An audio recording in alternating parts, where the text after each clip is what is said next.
I mean, we probably should discuss that more. What happened to me, Cape Canaveral, where the abductions were almost every night, and I was using a lot of alcohol to deal with it. So, Real quick, yeah, you said these things wouldn't take you in the sub, no, but they would take you like in the barracks. Were you in the barracks when they would take you, yeah, or barracks at my house. So, I mean, I was married quite a few times.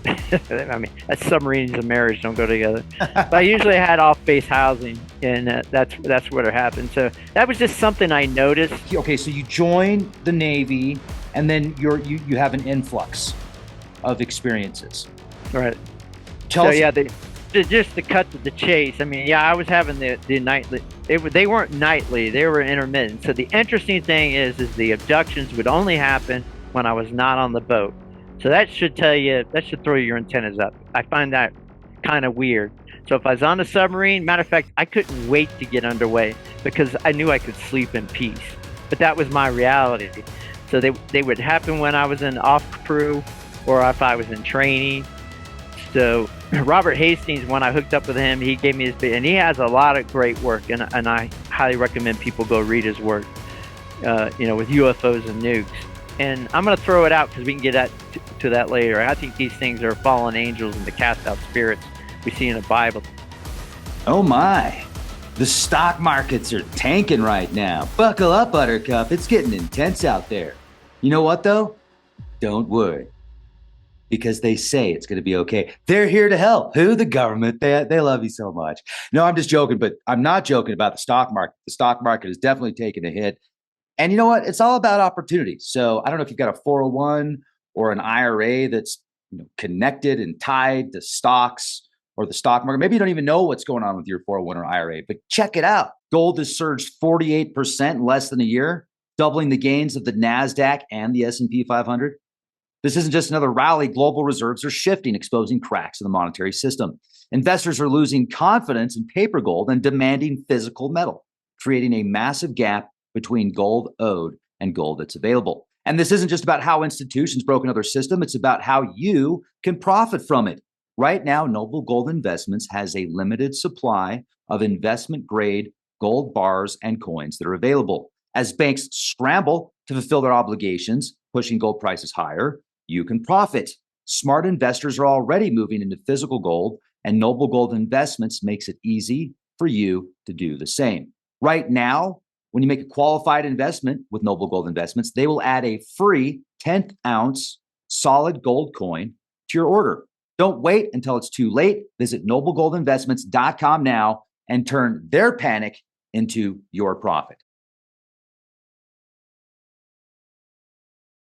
Let's get back to the presentation. This interview is going to blow your mind. The stuff that Mark discusses, the connections that he has with other people I know in and out of the military working on specific projects is quite profound. So buckle up, Buttercup. Let's go. Not be surprised if this hybridization program and these grays that are oftentimes seen by yourself and others, whether or not it's not where they're from. It seems like that's a biological technology, like they're soulless, so they're more or less like a droid, but it's biological in nature, and it seems like a lot of people have arrived to that conclusion from different paths. And so, what if they're not? What if this hybridization program isn't to fight Jesus or the Creator, but actually because they're coming from the future? And something is going to be so catastrophic in the future that takes place, they actually have to come back through these biomechanical vessels. No, you can't rule that out. Absolutely. I mean, like I said, it's just my theory, but yeah, that's an excellent path. But the thing is unfortunately, our rich and powerful. I wouldn't say all of them, but definitely some of them are satanic. Are they being used for some kind of hybridization program? So that kind of more lines in with my theory that this is fallen angels, because you got to look back at the Nazis, where they were talking with what was it? I got his information. The Thule Society. The Thule Society, yeah. Gene Roddenberry. Yeah, Heimler and his occult things. So they were going around looking for religious things to gain more power. So they were scouring the earth. So they were talking to it, and then you got, of course, you got L. Ron Hubbard with Scientology. Jack Parsons, they were best friends. They're going out in the desert in California and doing magic that they found out how to do to open up portals. Mm-hmm. And then Crowley and Lamb. Yeah, Crowley, yeah, he saw an alien that looks like a gray. So you got to. So that's why, to me, more and more, it not so much in a Christian really, but it seems like it's a spiritual or dimensional thing that's going on. So there seems to be a reason why they're here, why they're exploiting it, and why they don't want us to blow ourselves up with nuclear weapons, because we should have done that already like 20 times. So it's a head scratcher for sure. I mean, it really throws you out trying to, and you can choose your rabbit hole and you can go down it and get lost. I mean, there's just so much information out there. But the problem with people that do a lot of study and they get recognized because they're book authors or they're going on talks, they get pigeonholed into their own reality, and they don't have any time to listen to anybody else's truth. So when they do that, the picture becomes unclear and they muddle the waters. And I think because of pride and fame, they don't do us any favors when digging for the truth. And that's where I appreciate your work, Rex, because you're like me. You're willing to just look at everything and not rule anything out. Just listen to what people have to say, and just roll that in, and like you're throwing it out on this podcast today, and let other people muddle that around. And it's unfortunate that I don't really want my name out there to be known. It's not because I'm afraid of the government and what they're going to do. It's the UFO crazy people, the people in their basements that are doxing people, and they're trying to call them liars, or they really didn't serve there, or they really didn't do that. All that doesn't do us any favors for digging for the truth. It's just listen to what people have to say, what their truth is, and just take it in for what it is. You don't need to go out there and ruining their life and terrorizing their family, which has happened with a few of my friends I met in that Nuke Brothers group. Mario Woods is one of them, and we've become good friends of it. We actually talk quite a bit, and we really helped each other out after I had difficulty with the regression and discussing. I mean, we probably should discuss that more. What happened to me, Cape Canaveral, where the abductions were almost every night, and I was using a lot of alcohol to deal with it. Real quick, you said these things wouldn't take you in the sub. No. But they would take you like in the barracks? Were you in the barracks when they would take you? Barracks at my house. So, I mean, I was married quite a few times. I mean, that's submarines and marriage don't go together. But I usually had off-base housing, and that's what happened. So that was just something I noticed and took note of later in my career. Like and that's why people couldn't understand why I wanted to go to sea. Like I had 6 years sea time, and usually you only get 4 years sea time before you go to shore duty. I had 6 years sea time before I went to NO2, which was a shore duty activity. Does that mean it was 6 years underwater in a sub? Just six years on seagoing billets. So 4 of it was on subs, and two years was on the USS Canopus, a submarine tender. So what's a submarine tender? So that's what I was saying. That's what the submarines pull up next to it for advanced maintenance for patrol. That's what the tenders are in Scotland and Guam. No, it's a surface ship. Okay. With advanced maintenance facilities. It's huge. Okay. But think a mini cruise ship, because some of the cruise ships today are big, but it's a pretty big ship, and it has all the maintenance things you can need. And they also pull the missiles off the submarine and put them in that submarine tender to do advanced maintenance on the missiles. Did you ever get, when you were staying on the tenders, or when did you ever get taken on the tenders?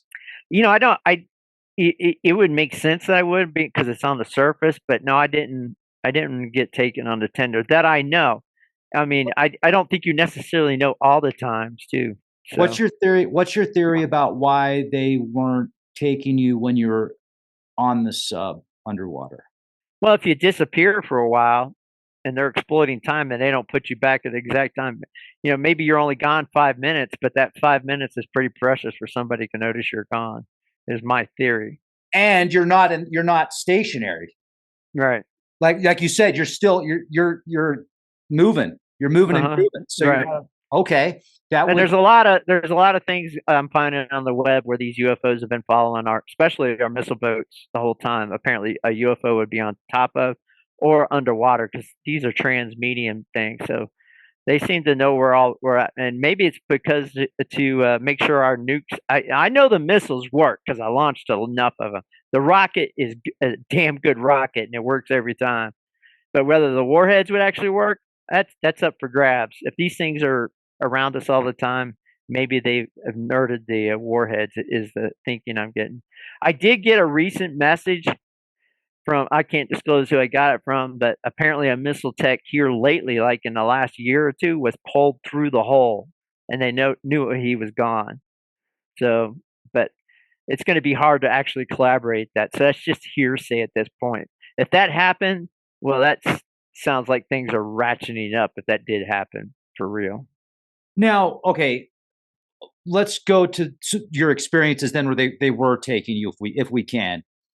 Can you tell us about these experiences? Like, put us in the room with you when it started to happen, and through the entire process, if you can. Yeah. So, well, I didn't really want to go into my regression because, I've been having a lot of difficulty dealing with that, but I'll do the best I can.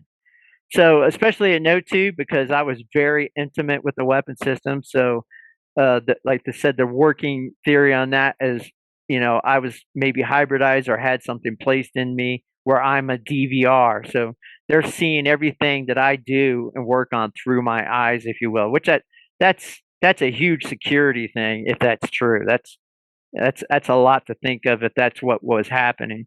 So at Note 2, I was in the hotel room because we'd be in Kings Bay converting a boat, or at home I was getting abducted. It seemed like almost every night during the week, and that's why I was drinking myself to death. But it would start off with the buzzing feeling, and everybody's experience seems to be pretty much the same.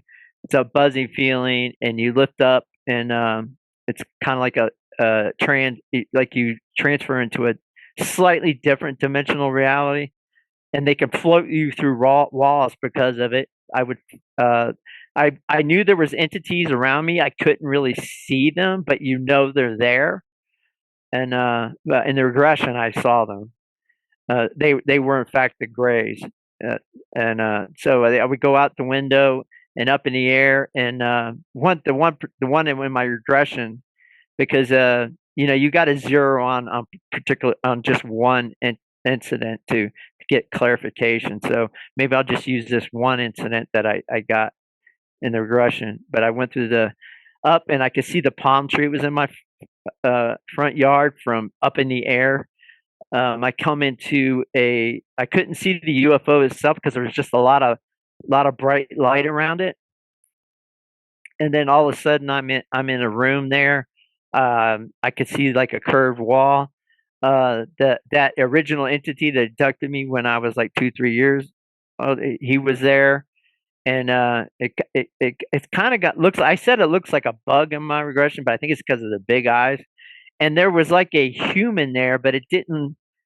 It looked human, but not really. It was in a uniform, and they were sticking things in my back and my neck. So I don't know, maybe extracting devices to get the data out. Who knows what they were doing? They speak to you with telepathy. I was told to calm down multiple times. I didn't really get any download from them, like you're destroying the earth, like you hear in other people's accounts.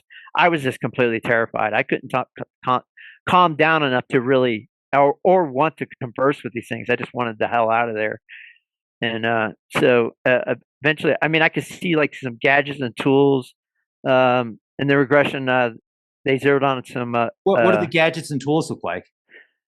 It's just I can't really explain it, Rex, because I mean, there's no comparison to known tools. They're just objects and tools on the wall.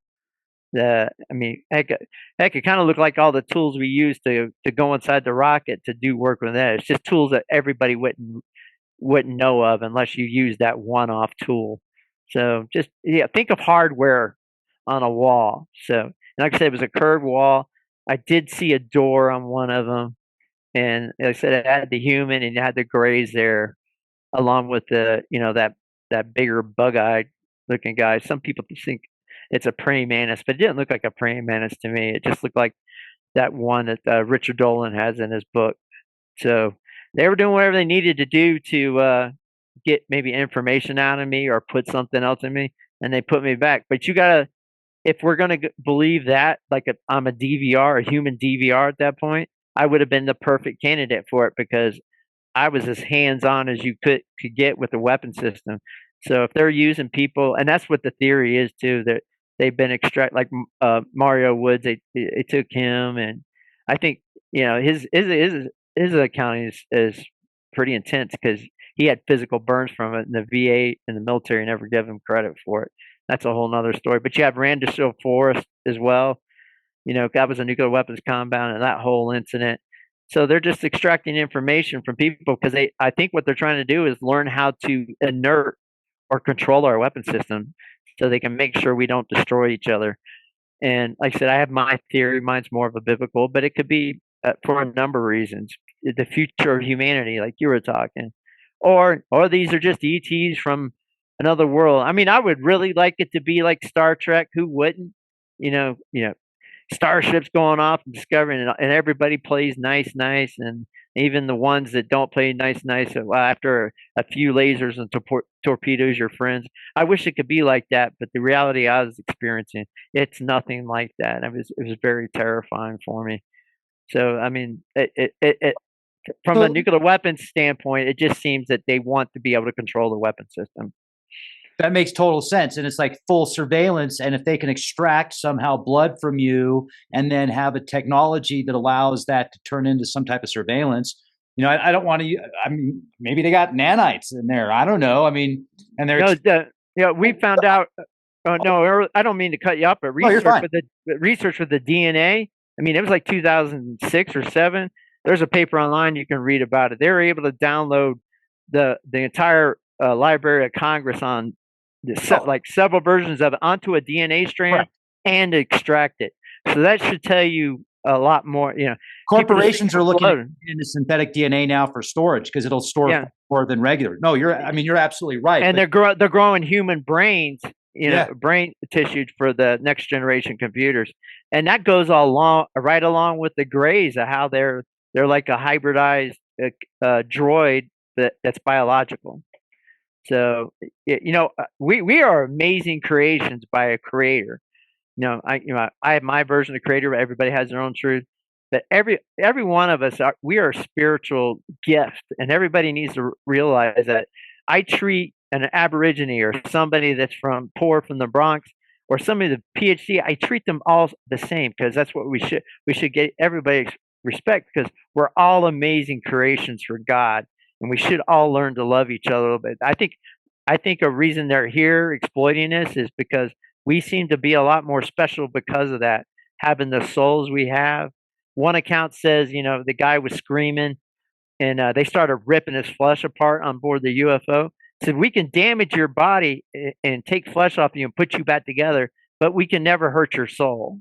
So, I mean, I should tell you, it's the soul that they're trying to figure out or get to. So that's just my truth with it anyway. And that's a lot of people's truth, and I respect that, and I appreciate that. I know that there's so many people out there that have claimed to have had similar experiences outside of the military. Now let's not talk about them. Let's talk about people that I know personally. Mm-hmm. A good friend of mine has had very similar experiences to you with the Greys. They've terrified him. They've frightened him. He's a very credible person. He's worked in various projects with the military and aeronautics, and he's super smart. And he's in his mid 60s now. Maybe I said too much there. Now everybody's gonna know who I'm talking about. But anyway, I'm up there myself. No, you're not there. But the reason I'm bringing him up is he says the same thing. He says, they're terrifying. They're traumatic experiences. He says they're physical. He says you can absolutely grab them. He's grabbed them before, and he says they don't like that. He's mentioned how they've actually shown up in his room and they vibrate and such. And from personal experiences, I shared with you that experience I had when I was a toddler, where I thought I was looking, but that was like a cool experience, man. That was like, but anytime I bring that up to my friend that's had experiences like you, he's like, Rex, they're not our friends. And I'm like, well, maybe they were somebody else, maybe. Yeah. Again, it could be somebody else. I mean, who knows? Yeah. But so my point is like, and I mean this with the most respect, but maybe they're why it doesn't make sense to me that they want to save our planet so that they can overtake us and hybridize us and fight God. Like, I think that just doesn't make sense. To me, it would be more like they're trying to figure out a way to save this planet because somehow they're connected to us, and maybe maybe that is us in the future, and we lost our like part of our connection to God along the way, and they're trying to figure out a way to get it back. And because of these scriptures that we've been like, what if the scriptures are actually written by certain entities that want to keep us in a particular mindset? Yeah. I'm not going to, like I said, I'm not going to take away anybody's theory on it. But, you know, the Bible's been around for 2,000 years, along with a lot of other religious texts. So, other than the Bible. Yeah. So, all that's got to be taken into account for whatever it is. But the other thing, too, that's been mentioned is kind of like when we settled in America and we took over the Indians, you know, eminent domain or whatever it was called, you know. I mean, we basically took all the Indians' land from them. Gave them reservations next to uranium. Right. So it could be aliens from across the galaxy, and they have to hybridize so they can slowly. And I think that's what Dr. Jacobs' actual theory is, that they're hybridizing and they are actually walking amongst us already, so they can take us over without a fight. And that's scary to think if that's what's going on too. Yeah, but also I've thought about it. If they've got technologies where they can travel time and space, you would think that they could have some type of nanotechnology where they wouldn't need to hybridize us. They could just turn on some frequency, and all of a sudden we're like, yes, I have a phone stuck to my. Yeah, that goes all. Yeah, frequencies. And you can really dive into. We're all frequency. Our reality is frequency based. Yeah. You know, we're everything's vibrating. Everything you pick up and hold, it has a vibration, even if it's a solid rock. It has a vibration. That's what puts it in existence. And the other thing too, with the human eye, we see just a very narrow part of the light band. So there's a lot of stuff going on outside of what our eyes are capable of even seeing. So there could be stuff going on right beside you, and you just don't even see it. So when I went into communications and I got into fiber optics and it's, you know, with the 5G and amazing communications we got zipping around, it's all because of what they call wave division multiplexing. They figured out how to put a signal on different color bands of light. Each color band has its own frequency, and they can actually put a signal on that. So on one, where it used to be one fiber strand just had one signal, now they got it divided into, well, last I checked, it was like 120 windows. So that's a lot of communication working on frequency and a light band on a single fiber. And that's how we're able to do everything we can do today. I mean, you remember 15 years ago, cell phones and everything was real slow. Even the internet was slow. But I mean, because we were growing up, we thought it was fast. But if you could look at that, that was very slow compared to the transport networks we got.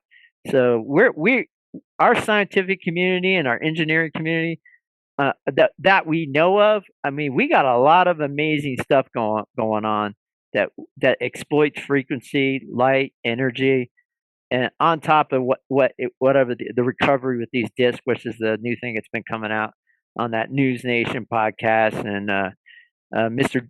Jeremy Corbell, and what's the other guy, George Knapp. I mean, all the UFO recoveries is for a reason. So, and I think the main reason they want to keep all that secret is because of they put it behind corporations on purpose, so it can't be called up in front of a congressional, inquiry.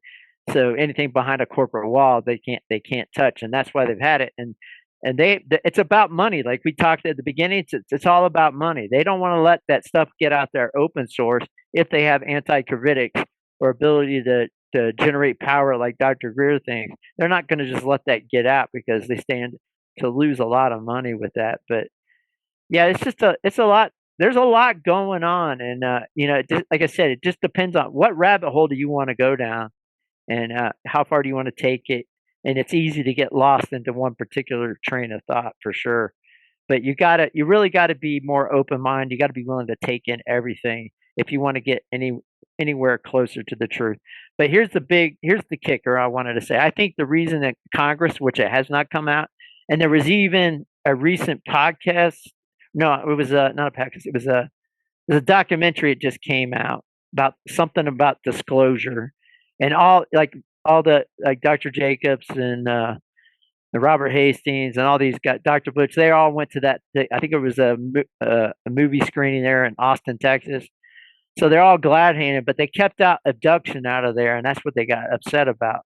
So I think that's the dirty secret they don't want to bring out in Congress. Nobody wants to discuss the abduction phenomenon, because if you do, then the military has to admit they can't protect its citizens from being abducted. So that's a really scary thing to do anything about it. So I think that's why they've refused to come out and discuss abductions. But there's word on the street they might be open to discussing that this summer in some of the congressional hearings, and I look forward to that if they do, because that would really help me out understand my past for sure. Man, that's a good point. Like how do you overcome that if you can't stop it? Like, how do you overcome that fear? Yeah. So they did drop me out after I did that regression. I just like I said, I did a lot of drinking to deal with that, and I quit alcohol in 2001 after I got in the military, and I went back to church. That's what saved my life. I don't really want to go into the details of that, but when I quit drinking and I came back to God, that's when it all stopped. It just stopped like that. And I found it interesting that Dr. Bob Upson, he told me after regression, he says he's done hundreds of these regressions, and they're all the same. It's usually abductions through childhood, usually stop sometime in your early 30s. And when you accept Jesus in your heart, that seems to stop it. He says most of them, he says he has a few that might be of other religions, but he said 90% of the time it's because they went to church and they accepted Jesus as their savior, and then the abduction phenomenon stopped.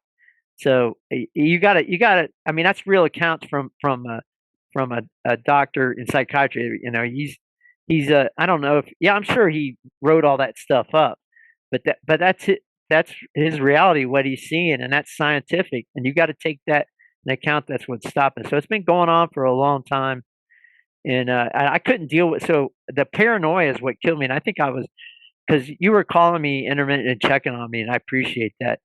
But all the paranoia that I had of being watched when I was in the Navy, it all just came back and hit me. And here's the other thing. That night, in the hotel, we were staying down in South Florida. That's where we met up with him. We took a 1-week vacation in South Florida, me and my wife. But that night in the hotel at the regression, we both got attacked by an entity. I got attacked 4 or 5 times, where it's really hard. Like I did that buzzing and slight dimensional shift, and they just started pulling at my arms and my legs and terrorizing me. They didn't take me; they were just terrorizing me. Like I did something I shouldn't have done. Like they didn't want me to do the regression, is my theory. But the interesting thing is in the morning I told my wife about it, because I already told her about all this stuff, and she kind of half believed. She didn't really believe it, but being from Peru, they got a lot of UFO garbage going on down there. But she got attacked too during the night. She told me I was going to tell you that I was getting attacked. I was going to wake you up, but I was afraid we would have packed up everything and left. And she's exactly right. That's exactly what I would have done. So it's interesting. I got attacked that night, but after that, it was just the paranoia being watched, not by the government, by these entities. And until just a couple weeks ago, Rex, I've had that paranoia every night, and it's really done a detriment to my health, because I haven't been able to sleep because of it. I went back to the Nuke Brothers group, trying to get the help. Unfortunately, there's a lot of military people in there that have experiences like mine, and nobody wants to talk because of security, for one thing. And the other thing is that I don't think there's anybody that has the tools to talk about it. But I always believe talking to another human, especially like Mario Woods, to talk to experience, that was very helpful. And I think that's what saved me. And I really appreciate his help for being able to talk out the experience. And eventually the paranoia just dropped off like a couple of weeks ago. And, I was doing pretty bad, even trying to seek counseling, but who's going to take that case? I mean, that's a wild case. And, most professionals, they don't want to deal with that. And I don't blame them for wanting to deal with it. But yeah, the paranoia I forgot about the paranoia. I went in all happy. Oh, I'm just going to whistle blow and give my account, and I'm going to tell everybody. But I forgot completely about the paranoia part. And that's why I just prefer to stay off the radar, and I probably won't do another podcast after this. I see no need to do it. People can take what they they learn in this, if they learned anything, and just take it, put it in your inventory, and go work with it. Yeah. First of all, I feel honored and grateful that you're talking to me, and I feel like we're friends now. So hopefully we'll Right. stay connected Yeah. off air as well. But man, like, okay, so let me share this with you then, because Okay. I am not a religious person. I'm definitely, I would consider myself spiritual, and I was raised Christian, and so much respect to those that are. And my friend that I've been telling you about that has had these experiences, he isn't Christian and wasn't Christian at the time, but he couldn't figure out a way to get these things to stop harassing him. And one day he yelled out, Jesus, or something like Jesus save me, Jesus help me, or something along those lines, and they stopped. So Right. I would agree with you. There's definitely something to it, and I think that's fascinating. Whatever it is, and And the problem with the religion, people in their different religions tracks that they come up on, we tend to think of angels, and we die and we play harps in heaven and we're happy forever. I think I think we're living in the end times. Some of us will be alive to see it, and I think Jesus and his army is going to be bigger than anybody ever thought of, and it could be technological, and like they could be coming in ships, like what was it? Was it Enoch with the wheels, the UFOs, the book of well, Enoch? the will of actually, a lot of people did think that those were UFOs. Yeah. But go back and read it. It's most likely the Zodiac. Yeah, my feeling is it's going to be bigger than anything. I'm tired of people guilt tripping each other with religious dogma. Right on, man. Just live your truth and try to write. Pick up a Bible and read it.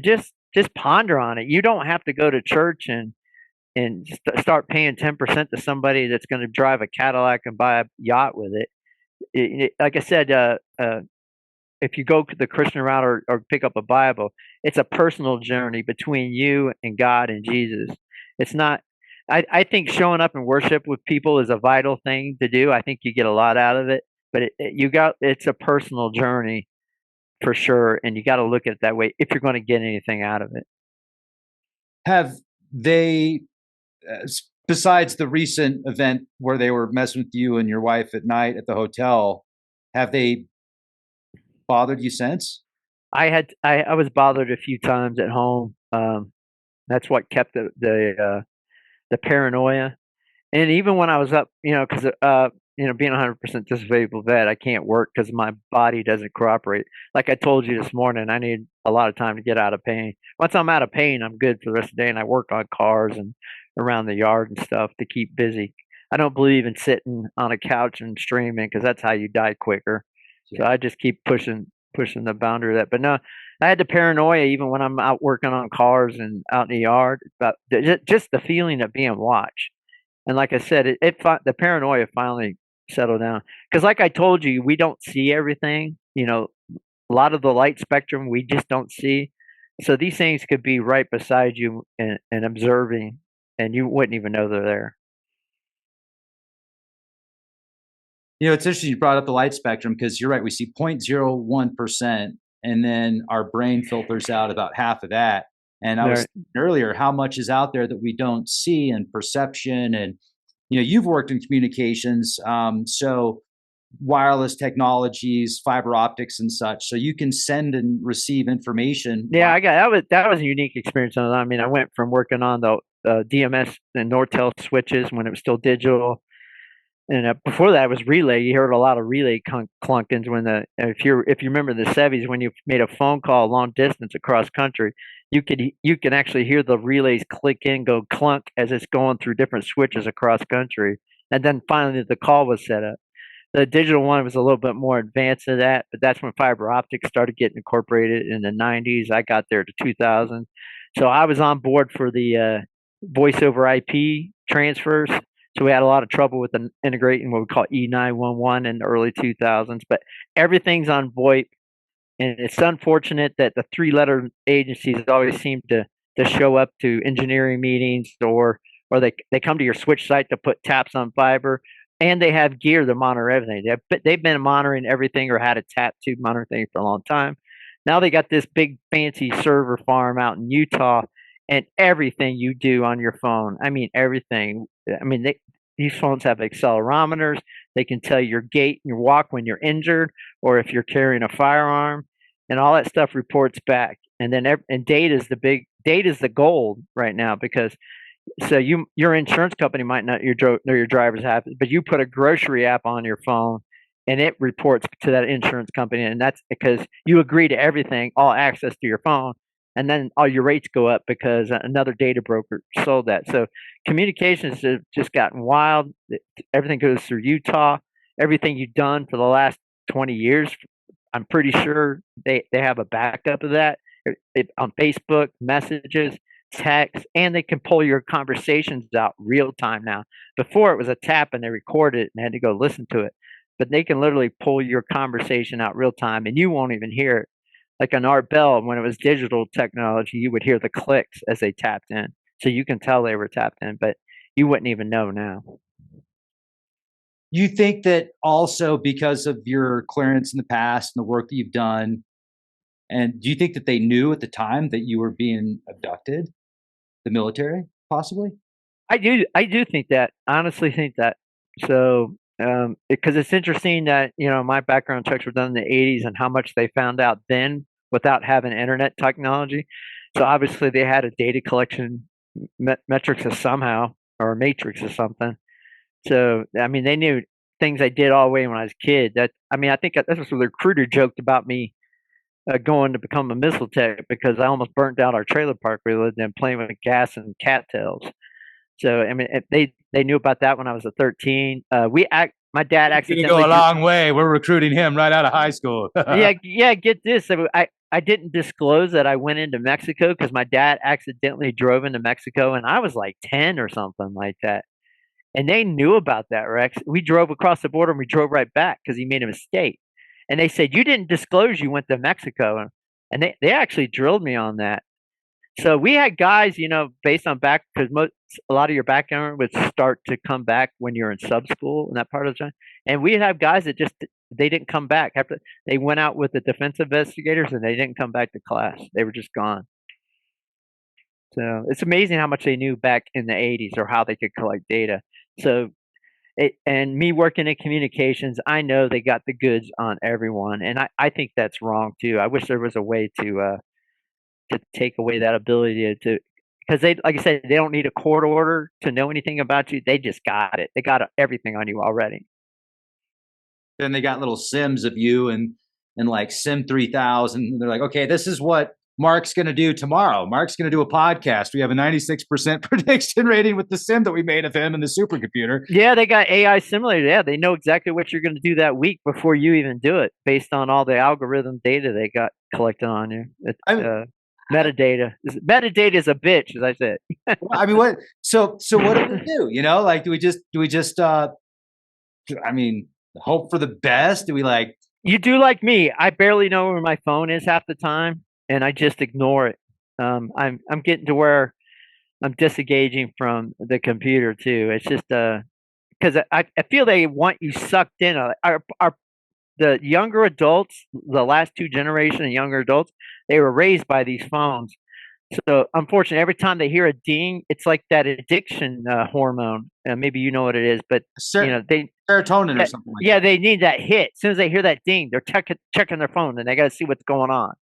So we went from where you weren't allowed to have phones out on the table back in like 2010 to where an engineer gets to have his phone and check his text and send text while he's working. Because if you take it away from them, it's literally become an extension of their body at that point, and that's why society has gone to accept that cell phones have to be with kids at schools, which that was unheard of 15 years ago. Like I said, it's literally an extension of the body, and quite honestly, that's what the government wants, because they know that thing's tracking everything you do. And then people put those smart watches, and they're feeding all their biological, their blood pressure and heart rate, and I mean, they're collecting everything, but everybody keeps buying all these fancy gadgets and they think it's good for them. But meanwhile, they're collecting all that data, and nobody reads disclosures, and they think they're not. But when you check that button because you just want to get through the app real quick, you give away everything. You're bringing up such great points, and like I totally, I'm like, shaking my head. Yeah. And it's like, it's that double-edged thing, because at the same time, like I do a lot of biking, do a lot of hiking. You know, I'm a big time cyclist, so I like to keep track of my watch and I like to keep track of my numbers because I want to compete against myself. But you're right. I put on that watch and I'm like, dude, I know what they're doing. But at least you know it. Like, at least you know it.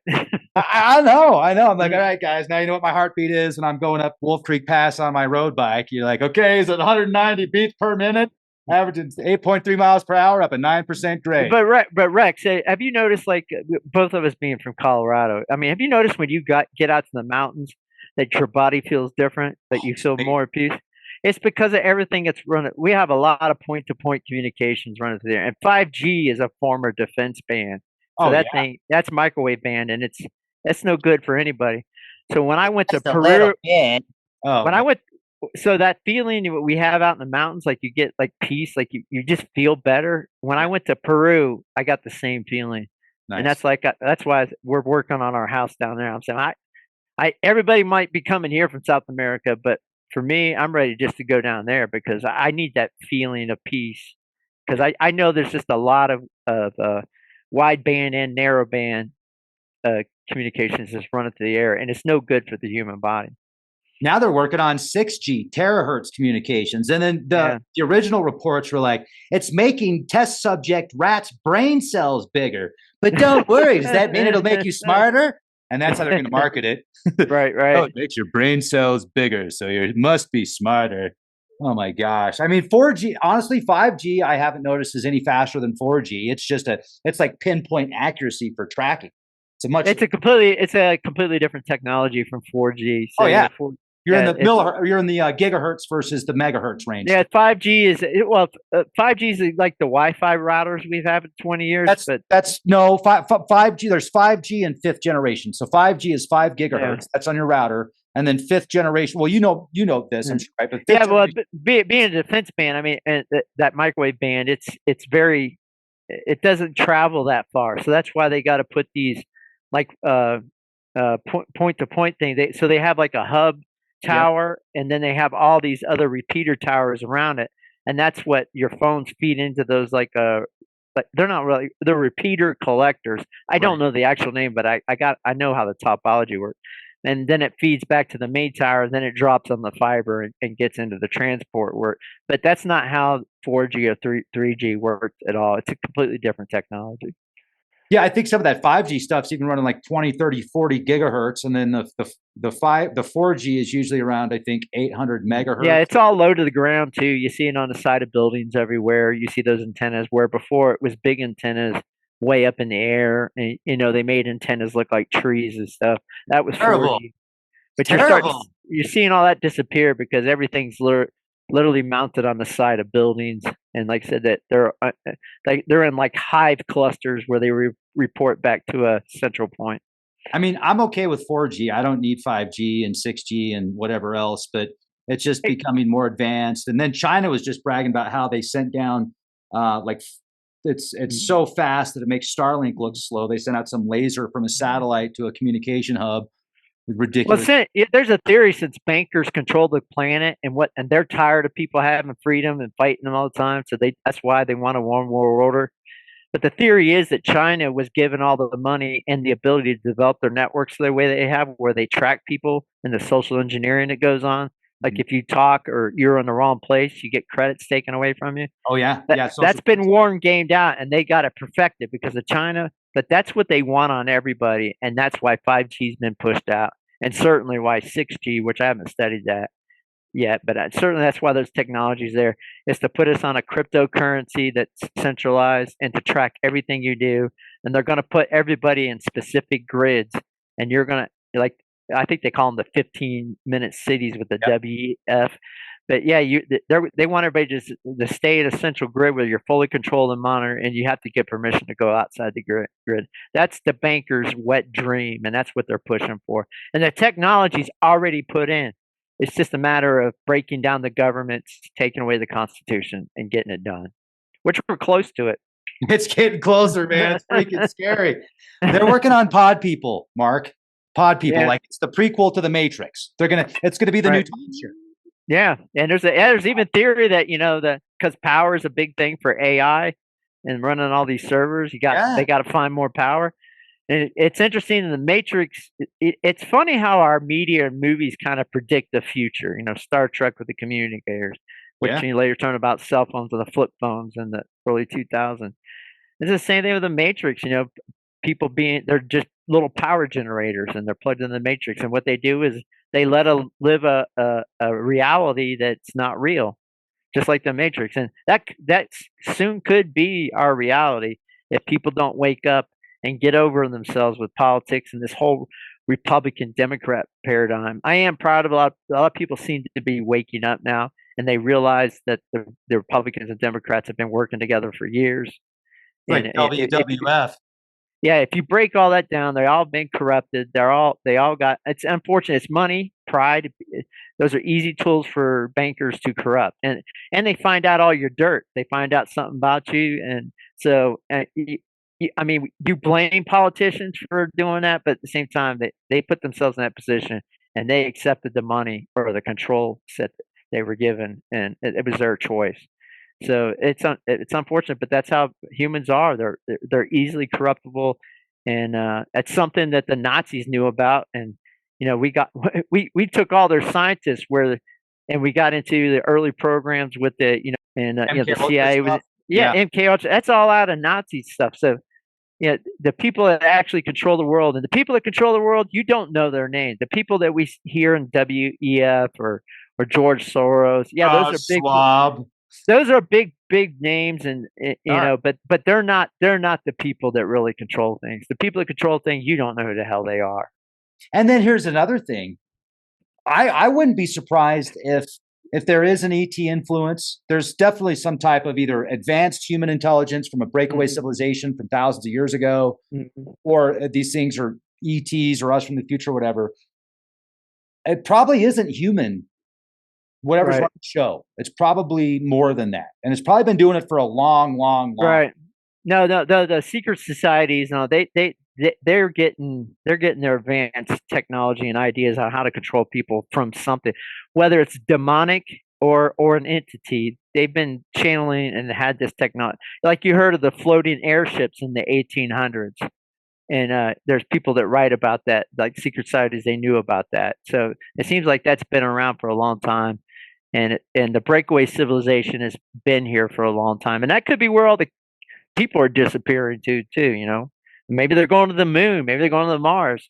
Where you got all that 20 and back theory, people 20 and back theory stuff is bullshit, man. Yeah, is that I think I got a little crazy. But I mean, they could be taking people off planet to the moon. I mean, the moon is that's a crazy topic, whether we really went there or not, and but whether I think we went there, and I think they saw stuff, and I think they were traumatized because of it, and that's and they were told not to talk about anything. So that's why when you saw Neil Armstrong, I mean, he just seemed disconnected in his interviews when he first got back.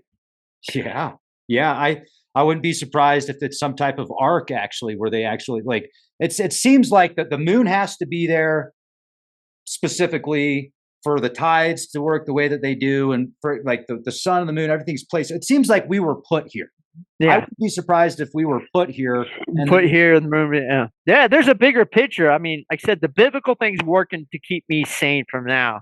But you got to be willing to, when new information presents itself, you got to be willing to take that in and work it in and see if it's usable to help you understand our reality a little bit more. I just had an idea, and I'm wondering if I should share it with you or not. Share it.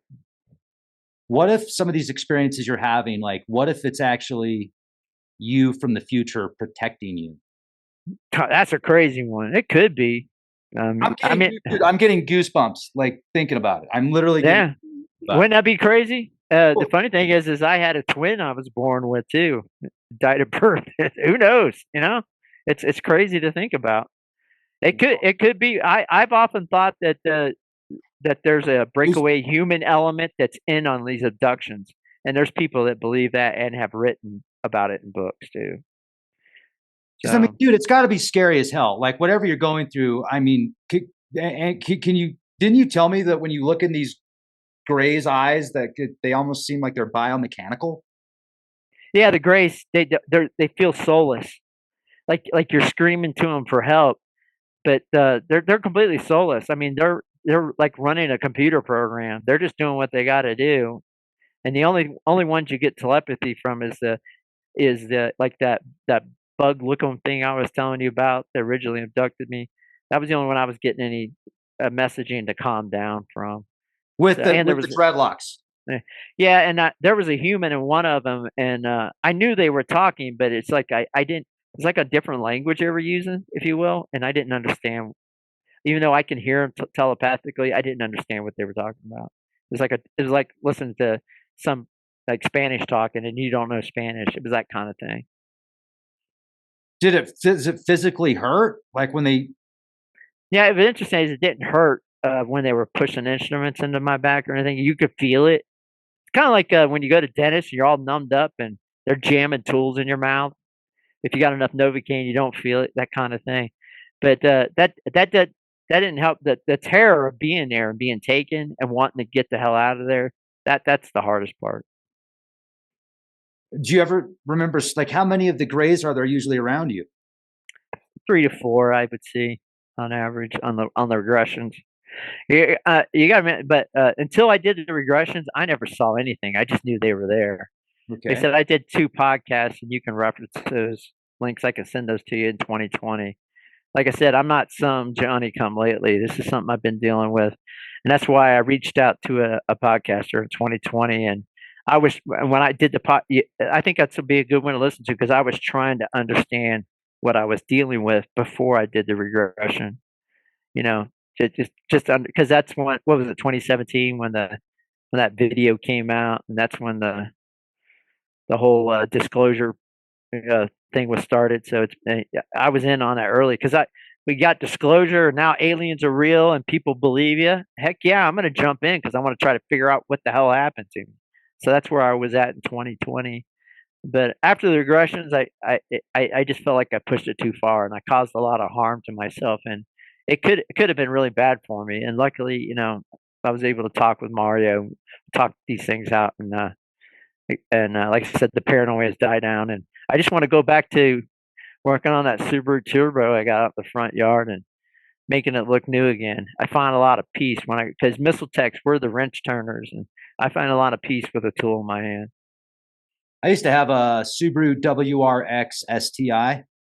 Yeah, that has a turbo in it too. It's probably the same boxer type engine. I know they got slight differences, but yeah, I drove it before I started tearing it apart. It was pretty fast, but it's gummed up a little bit, so I gotta pull the intake, clean all the injectors and all that stuff, and I'm gonna get that thing running like your WRX when I'm done. That's for sure, dude. So I'm out here in Southern Colorado where, you should really have a Jeep or a truck out here because even my driveway is more intense than most people. Yeah, I got a Jeep too. Yeah. So yeah. So, but I got the WRX, right? And I'm like, it's all-wheel drive, man. This is awesome. It'll be cool. And I came in from San Antonio. And I remember one night, my wife and I and my son, he was like maybe 1 or 2 at the time, super little still. So, and he's in the car seat. We're in Utah. We're checking out this old mine out there, like kind of close to the border of Colorado in the middle of nowhere. And I put in the navigation system, like, okay, this is fun. Let's get out of here. It's starting to get dark. So I put in the navigation system to get us back to Colorado. And it takes us on this route. Dude, I get just thinking about it. I'm having like flashbacks. So by the time we were on this dirt road for about 8 to 11 hours, between 8 and 11 hours. Right. And like by the time we turned around, we were just a few miles to Colorado. Or no, we were actually in Colorado at the time. We were just a few miles to another road. I don't know how bad this, but the further we went, I'm like, okay, it's just going to get better. It's just going to get better. It's okay. It's all-wheel drive. We were practically on a Jeep road and a Subaru WRX that's like this, like an inch off the ground. There's still small amounts of snow and ice, and by the time we got to the top of a mountain, we got above where the cell phone towers were in the middle of right. Yeah, that's a good place to be too. Dude, it was scary as hell with a screaming baby in the back. Navigation's like, oh, just keep going. And And we ended up so lost on the side of a mountain for hours. And that's why I decided to get a Jeep, because of that night. There. Woo, it was scary. Well, a good practice I've heard too by living in Colorado. You always should go out with a friend that has another Jeep. You should, even if you got a Jeep that can handle like kind of on top of the mountain, or Utah with all the rocks. You should have somebody else with you in case you break down or somebody needs hauled out of a situation. So true. I don't know how I didn't get a flat tire, and the only damage it could have been worse. Dude, it could have been so bad. Like, because usually when you're at the cell phone towers, the top of a mountain, you're way up there. That's no joke. And so anyway, sorry folks, I digress. But it was a fun experience. And you said Subarus, I had to bring it up. Yeah, that's crazy. I've already been looking at jacking that thing up with the higher suspension and putting some big tires on it, because I've seen a few pictures. It looks pretty trick. I'll have to see what the wife allows me with my budget. She controls the money because I don't care about money, so it's better she controls it. I know how that goes. That's the secret. Yeah, well, man, this has been really, really great, Mark. I really appreciate you talking with us, and I hope that we stay in touch. Yeah, a conversation went a lot better than I thought it would. Like I said, I just everybody take at it what you can. Like I said, it doesn't have to be real. You don't need to go out and prove it wrong. It's just one experiencer's experience. Take our discussion. Rex has been doing this a long time, and he knows a lot of stuff, and he brought up a lot of counter arguments, and I think it's all valid. So if you really want to find out what's going on, the real thing is don't be terrorizing other people's truth. Somebody comes out and they're a whistleblower, or they come out of a name. Some people do it for fame, and that's unfortunate. And some people are doing it and they didn't have the experience and they're saying they're doing it. So I get that. There's a lot of mud in the water, if you will, but it's very important that, hey, we're all here on this human journey, through this realm, and we're all going somewhere. We're all going to die. It's just we don't have enough time to be breaking each other down. Everybody just needs to love each other a little bit better. And I think that's how we'll find more truth to what's going on. And I think everybody's been placed here at this particular time to live this disclosure reality. And, the biblical thing that might happen, I think it's an exciting time to live. As long as everybody just calms down and learns to love each other a little bit better, I think that's how we'll find more truth. Right on, man. Couldn't have said it better myself. Thank you, Mark. Yeah. And I want to thank everybody for watching. I hope you have a beautiful day. Be excellent to each other and be the change the world. Thank you, Rex. Thank you, Mark. Right on. Jump on over to our Patreon page and listen to this uncensored, almost 2-hour interview with information you're not going to hear anywhere else but Elite Project. Be the change you want to see.